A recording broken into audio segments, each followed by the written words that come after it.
Good morning and welcome back to another video, and today we are going to be going over the 5 best gold making methods that you can do right now.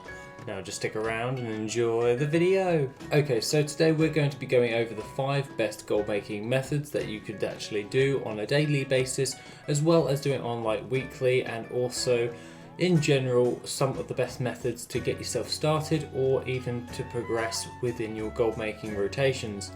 Aside from all of that, let's just jump into number 1, which is events. Now this is mainly due to the fact of battle pets and mount holdings. Now when I say holdings, I mean holding an item from a specific event and then waiting till the value actually goes up. This goes hand in hand with all of this, and for me at this moment in time I've actually done some mount holding for myself, and that is from the Noble Garden event. For me is the Swift Spring Strider. Now I purchased these from around about 10,000 to 19,000 gold, and what I'm actually going to do is, if you go on things like the Undermine Journal, or you look at the market value before the event actually comes up, you'll see that the price of those actual mounts will be considerably higher. This is because they're only obtainable within these specific events, and over time they will go up in value. This also goes with like the battle pets from, say, from Hallow's End that you can actually obtain through Tricky Treats, and this can be sold on later on within the year.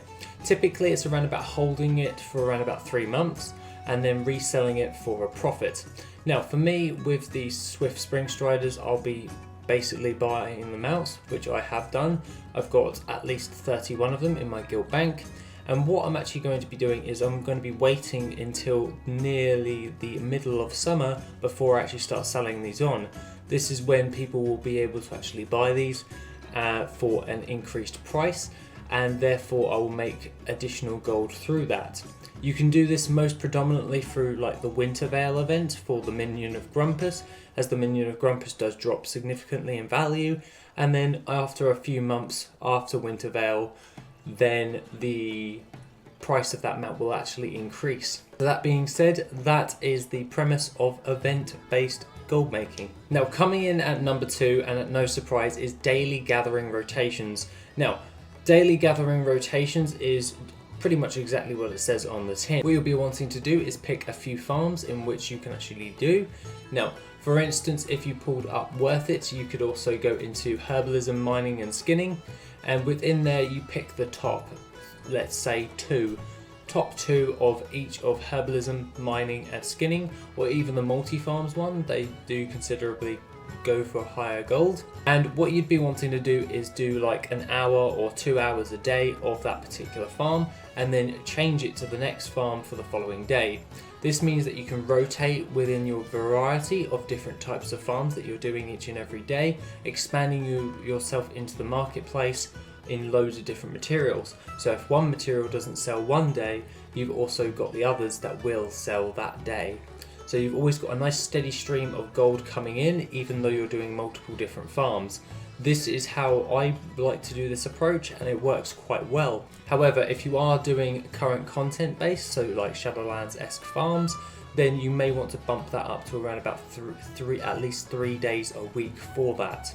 So therefore I would actually jump on that, as that can provide you with some decent gold each and every day. This one is more of a beginner's method of making gold, so if you're just new to it, then I would suggest doing this. Now coming in at number 3 is crafted mounts.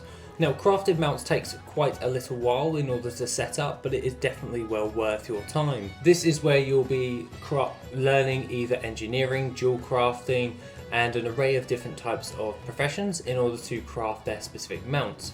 For me in particular is the Vial of the Sands. That's how I make a lot of my gold, and with that being said, I can also pull in a decent chunk of gold with also engineering with the Mecha Mogul, and also the Mechanized Chopper with the Geosynchronous World Spinner and the depleted Kyperian Rocket. Following on to that, with jewel crafting, you've got the Panther mounts, of course, so the Sunstone, Sapphire, Ruby and Jade Panthers, they all sell rather well as the Jeweled Onyx Panther, which also sells rather well as well. The idea is to have at least 2 of each on the auction house at any one time, and over the next few days you will be pulling in considerable amounts of gold, as you've got the variety there to build yourself into this, and each and every day you'll be selling through loads of different types of mounts.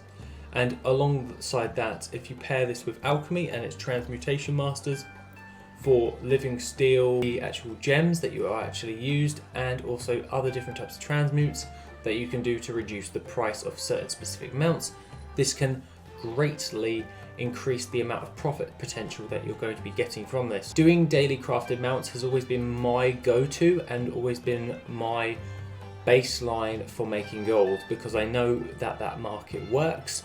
It provides me in reliable gold each and every day, and overall it's one of those ones that I can do in very little time to actually restock and replenish my supply, as I do everything on a mass production scale, and that means I never run out of supply, and I'm always selling through mounts each and every day, because mounts are definitely one of those ones that can hold a lot of value and also can sell for a decent chunk of gold overall. That being said, let's just go on to our next one at number 4, which is spawn camping. Now, spawn camping is one of those ones where you literally just find a rare or a spot in the world and you just park an ult there. Nothing to it really. You can do this to farm up transmog with, like, let's say Doomlord Kazakh in the Hellfire Peninsula next to Throne of Kil'jaeden. You've also got spawn camps in Cataclysm as well. Within Vashir, you can camp for the Reigns of Poseidus and kill the rare for that and get hold of the mount to sell on. This is what I prefer to do. I like to farm up the mounts because I find that that gets me a lot of decent gold each and every day. And also you can always do this to camp rares for battle pets. Now the best place for that is obviously the Timeless Isles, but there are a few dotted around if you want to do that. Another spawn camp that I prefer to do is the Sealed Tome of Lost Legion, as I find that that brings me in reliable gold each and every day and sells for a hefty chunk of gold for a 6 to 7 minute-esque lap every time I want to log into that character. The entire premise when it comes towards spawn camping is to utilising your time to the most effectiveness. So that means logging in whenever you have the time or something to that effect, or logging in every time the respawn timer should be going off, and not wasting an hour just camping it. You just smart log. So you would want to just log in as you wake up in the morning, see if those things are up. If they're up, you take them out, get the chance, you get the things. This is done over time, and then you'll start to see some gold coming in for that. So you can also pair this with daily gathering rotations as well, and that will increase your gold overall as well as that. Aside from all of that, let's just jump into our last and final one at number 5, which is raid night selling. Now what do I mean by raid night selling? Well, it's actually pretty simple really. You would either want to pick a profession such as cooking or alchemy for either the buff food or feasts, with cooking respectively, and also with alchemy you would want to craft the potions and flasks in which actually sell for raids. These items generally sell really well for raid nights, and they usually have a massive influx upon that.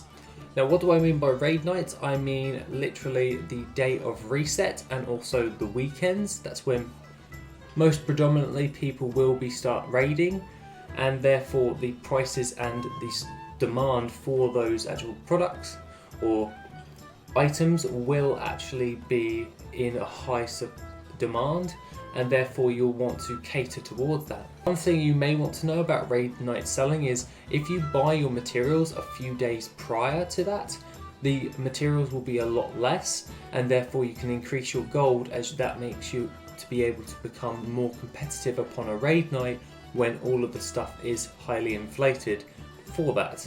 So then you'll want to actually jump on that and then start getting yourself into selling on those materials and or potions, and then you'll be able to pull in a lot of gold with all of that. Aside from all of that, guys, that is pretty much my pick for the 5 best gold making methods. Have a lovely rest of the day, and I shall see you in the next video, which will be soon. If you want to support the channel and help make the channel even better, then why not check out the Patreon? Members get additional info, gold making resources, and Patreon specific content. The link is located in the description down below. Thank you and have an awesome day.